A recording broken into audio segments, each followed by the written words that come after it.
Assalamualaikum dan salam sejahtera. Kami dari PISMP PSV 2023-2028 akan melakukan pembentangan bagi subjek GWCP 1042 penulisan akademik iaitu tugasan 3. Tugasan kami ialah berkenaan dengan analisis keutuhan wacana, sumber rujukan dan kejelasan dalam artikel. Saya Nurul Najihah binti Muhammad Yusof, @Ayus Mat Yusof dengan nombor kad pengenalan 050305 010118. Saya Azika Azwani binti Muhammad Aziz dengan nombor kad pengenalan 040924060262. Saya Puteri Aivin Nur Ain binti Hamdan dengan nombor kad pengenalan 050904060280. Baiklah, saya akan masuk kepada faktor yang pertama iaitu keutuhan wacana. Sebelum itu saya akan masuk kepada maksud keutuhan wacana. Keutuhan wacana bermaksud wujudnya kesinambungan antara idea yang mempunyai makna.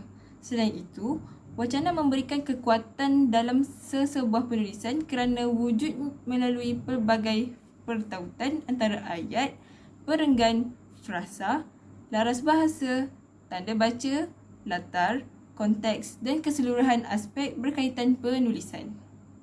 Jadi di sini saya simpulkan, keutuhan wacana merujuk kepada kekuatan dalam sesuatu penulisan akademik untuk memastikan para pembaca memahami makna yang ingin disampaikan oleh penulis. Keutuhan wacana terbahagi kepada 4 iaitu keutuhan semiotik, keutuhan leksikal, keutuhan fonologi dan juga keutuhan gramatikal. Sekarang kita akan pergi ke analisis keutuhan wacana yang terdapat dalam artikel. Kami telah pun menerima artikel berkenaan dengan penerapan kemahiran insaniah bagi domain efektif, kemahiran komunikasi sepanjang hayat, sosial dan kepimpinan untuk kemenjadian siswa universiti yang ditulis oleh Azhar Mat Sabil, Abdul Rasid Jamian dan juga beberapa orang lagi. Yang pertama, kita akan pergi kepada keutuhan semantik, hubungan sebab dan akibat. Yang pertama, selain itu, pelajar dapat melibatkan diri dalam pelbagai jenis aktiviti kokurikulum. Ini kerana kokurikulum juga memainkan peranan penting selain menjadi pelengkap kepada kokurikulum atau akademik sedia ada pelajar. Seterusnya, kita akan pergi kepada keutuhan semantik, hubungan, sebab dan tujuan. Ayatnya, kemahiran komunikasi juga banyak diterapkan semasa dalam pengajaran dan pembelajaran untuk mereka semua dapat menyesuaikan diri agar dapat dijadikan panduan semasa di alam pekerjaan nanti. Di dalam ayat ini, kita telah mengenal pasti bahawa ayat pada mulanya menyatakan ayat yang berkenaan dengan sebab dan diteruskan dengan ayat berkenaan dengan tujuan sebab itu dinyatakan. Seterusnya, keutuhan semantik, hubungan sebab dan juga hasil. Antara ayat yang telah saya dapati, kemahiran insaniah dibina untuk melihat pencapaian peribadian pelajar bagi mencapai matlamat, visi dan misi universiti agar dapat memupuk nilai bekerjasama antara pelajar. Bagi keutuhan semantik yang terakhir yang telah saya dapati ialah syarat dan hasil. Antara potongan ayat yang telah saya kesan daripada artikel ini ialah ia dengan semula jadinya ada apabila kita menerima dan memberi sebagai ketua, siapkan tugasan, masuk pertandingan, program dan sebagainya. Di samping itu, kepimpinan ini meningkatkan kematangan diri, rasa seperti ada kuasa atau mentadbir, meningkatkan potensi diri dan meningkatkan kemahiran diri dari segi teknikal dan ilmu teori. Bagi keutuhan wacana yang seterusnya ialah keutuhan leksikal. Bagi keutuhan leksikal pertama yang telah saya dapati ialah keutuhan leksikal berkenaan dengan antonim. Jadi potongan ayat yang telah saya dapati berdasarkan artikel ini ialah Aktiviti pengajaran dan pembelajaran seharusnya difokuskan kepada pencapaian dalam 4 dominan utama, iaitu pengetahuan kognitif, kemahiran fizikal, psikomotor, afektif dan sosial. Namun, sistem pendidikan yang sedang diamalkan sekarang hanya berjaya dalam memberikan kemahiran kognitif dan sebahagian besar kemahiran psikomotor yang akhirnya menyebabkan kemahiran insaniah, domain efektif dan sosial yang sangat penting untuk membentuk insan kamil yang seimbang amat ketinggalan jauh. Seterusnya, bagi aspek fonologi. Seperti yang kita tahu, aspek fonologi ini lebih kepada nada, lebih kepada intonasi suara. Jadi, antara ayat yang telah saya dapati melalui artikel ini, yang pertama, sejauh manakah kepentingan kemahiran sosial dan bertanggungjawab kepada pelajar di universiti? Jadi, daripada ayat ini kita telah tahu berdasarkan intonasi tadi, ayat ini merupakan ayat tanya. Jadi seterusnya, ayat yang keseterusnya, bagi kami sebagai pelajar, kita bertanggungjawab dalam semua perkara. Macam contoh, saya semasa di mobiliti hari tu, jadi kita bertanggungjawab dalam menyelesaikan masalah, mencari jalan keluar untuk selesaikan. Jadi, cari punca dan selesaikan dengan baik. Ini dikatakan sebagai tanggungjawab apabila kita menerima sesuatu itu dan dapat menyelesaikan dengan cara yang baik. Jadi, daripada ayat ini kita telah tahu ayat ini merupakan ayat penyata kerana pada ayat ini tiada sebarang tanda-tanda seperti tanda seru maupun tanda soal. Baiklah, oleh itu sahaja daripada saya, Nurul Najihah, berkenaan dengan analisis keutuhan wacana. Seterusnya akan diteruskan kepada analisis sumber rujukan daripada Hazika Azwani. Saya meneruskan perbincangan dengan memberi sedikit definisi rujukan. Rujukan merupakan suatu kaedah memberi kredit terhadap seseorang atau sesuatu bahan yang telah digunakan dalam sesebuah penulisan. Rujukan merupakan perkara yang telah dirujuk ketika melakukan kajian. Rujukan juga dapat membantu mengiktiraf karya seseorang dan juga membantu para pembaca untuk mencari maklumat sumber yang asli maklumat tersebut. Rujukan dapat menghalang daripada berlakunya aktiviti plagiarisme dalam masa yang sama, dapat membaik pulih sesuatu penulisan kerana seseorang itu mampu menggunakan pelbagai sumber untuk mendapatkan maklumat, sebagai contoh daripada buku, kertas penyelidikan, jurnal, majalah dan sebagainya. Dalam sesebuah penulisan, kita perlu mengikut rujukan APA style, iaitu American Psychological Association, referencing style, iaitu gaya rasmi dalam menyenaraikan sumber rujukan, dan citation, citasi. Berdasarkan rujukan APA style 7, terdapat pelbagai jenis sumber rujukan.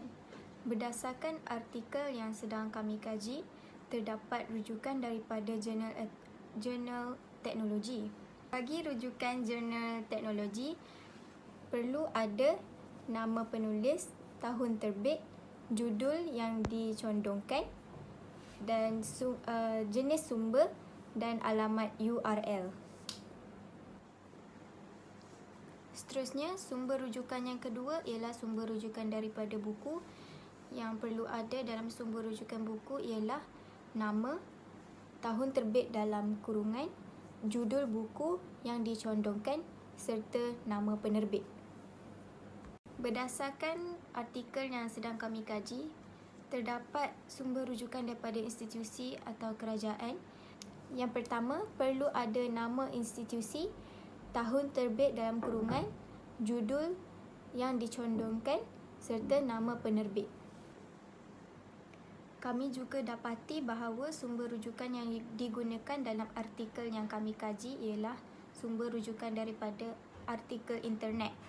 Yang pertama, nama pengarang perlu ditulis. Jika nama pengarang ialah bukan Islam, perlu menulis nama belakang dahulu disusuli nama pertama nama pertama pengarang tetapi hanya huruf pertama sahaja. Seterusnya perlu letakkan tahun terbit dalam kurungan, judul dan akhir sekali alamat URL artikel internet tersebut. Rujukan merupakan perkara yang sangat penting bagi membuka ruang kepada penyelidik yang berminat untuk membuat pembacaan.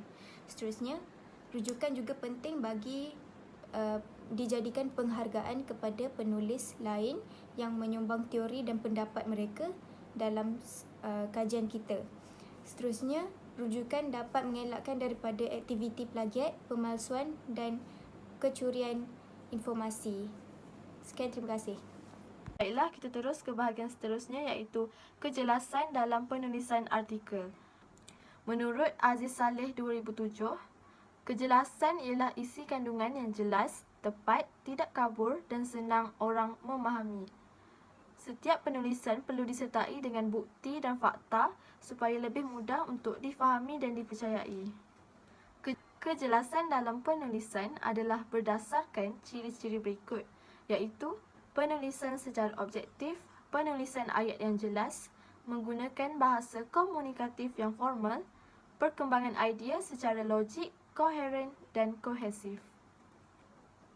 Kita pergi ke bahagian pertama iaitu penulisan secara objektif. Penulisan secara objektif didefinisikan sebagai menyampaikan maklumat yang berasaskan persepsi dan andaian seseorang. Perkara utama dalam penulisan secara objektif ialah penggunaan perkataan yang neutral dan tidak mengandungi elemen yang berkaitan dengan emosi atau bersifat ambiguity. Penulisan secara objektif juga menekankan perkara-perkara yang serius, konkret dan mantap. Fakta-fakta yang disampaikan mesti disokong dengan bukti yang kukuh.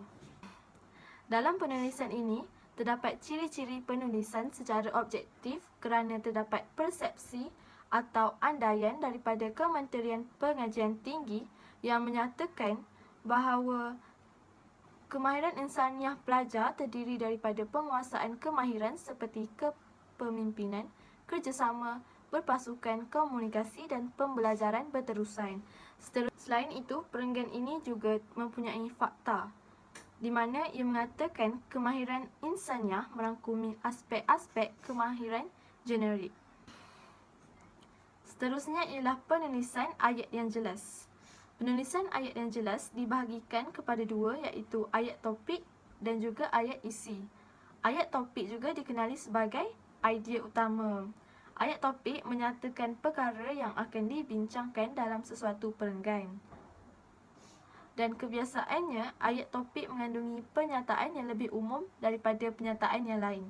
Seterusnya, ayat isi. Ayat isi merupakan perkara penting dalam perenggan atau hujah. Ia menyokong atau memperkukuhkan lagi ayat topik.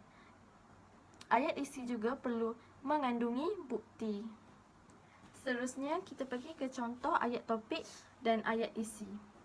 Perenggan ini dipilih sebagai ayat topik kerana perenggan ini akan menceritakan tentang apa yang akan dihuraikan dalam perenggan seterusnya.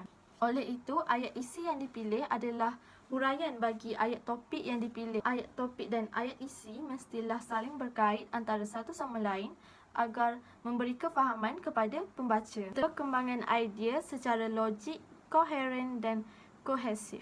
Koheren bersifat subjektif dan perlu dilihat secara menyeluruh. Secara mudahnya, pembaca dapat mengenal pasti penulisan itu mempunyai tahap kejelasan yang baik melalui koheren dalam penulisan. Kohesif pula merupakan hubungan antara bahagian dalam teks dengan menggunakan penanda wacana yang sesuai. Pada dasarnya pula merujuk kepada hubungan bentuk iaitu unsur-unsur wacana yang digunakan untuk menyusun suatu wacana supaya memiliki kesepadanan yang utuh.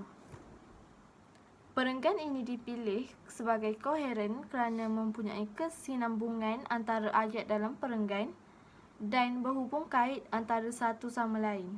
Perenggan ini juga hanya menfokuskan kepada satu topik sahaja iaitu elemen kemahiran insaniah yang penting iaitu kemahiran berkomunikasi. Perenggan penutup ini pula dipilih sebagai kohesif kerana mengandungi rumusan atau kesimpulan bagi keseluruhan artikel.